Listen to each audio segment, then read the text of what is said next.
Singing, dancing, creating. Black performers touch stages and art genres all across Central Florida, but when it comes to leadership roles of the major arts organizations, there have been none until now. And Terrence Hunter is as unique a person as the community group he is leading.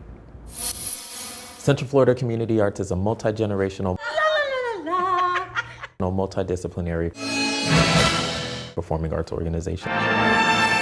Since 2010, Central Florida Community Arts has entertained audiences with its youth and senior programs, as well as community choirs and symphony orchestras that the organization says are the largest of their kind in the country, made up of performers that you may know. At CFC Arts, we are your friends, your neighbors, and your colleagues. We aren't professionals. We are the people that grocery shop with you. We are the people who provide medical care for you. We want to find community and build community through the arts. CEO Terrence Hunter is the primary bridge builder, linking so many of the diverse members of our community.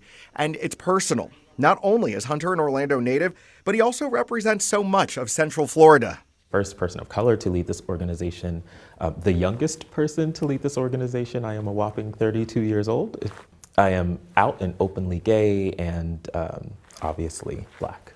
I've grown up with an appreciation for the arts. You know, we are so used to seeing performers of all colors on stage, but not too often do you see people in leadership roles who look like me and you. Yeah. Growing up, so I've worked in this field since I was 18.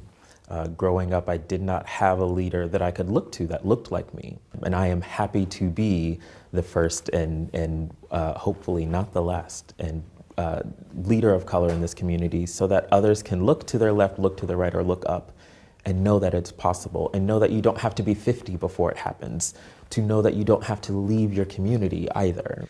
A summer job at the Orange County Regional History Center when Hunter was 18 paved the way for a career in the arts, but not without some bumps along the way. The number of times I have told no has definitely outweighed the number of times that I've been told yes. But I have always accepted no as a not now, not a never. That perseverance fueled his drive to help strengthen the bonds that connect so many Central Floridians. I know that I want to change the world, but I want to change the world at home. And I know I want to do that through the arts. I know that with the arts, we can provide windows into the experiences of others that we may never otherwise have the opportunity to understand. What does it mean to you to be featured among some of these current day trailblazers? It's an incredible honor, one that I don't think I'm deserving of quite yet. To be recognized in this way is an honor simply because it means that I'm serving the community that I want to in a way that it's meaningful. Serve the community that literally raised me is really impactful, and the opportunity to be an example for others, to be a role model for others who want to follow this career path also is something that's really powerful.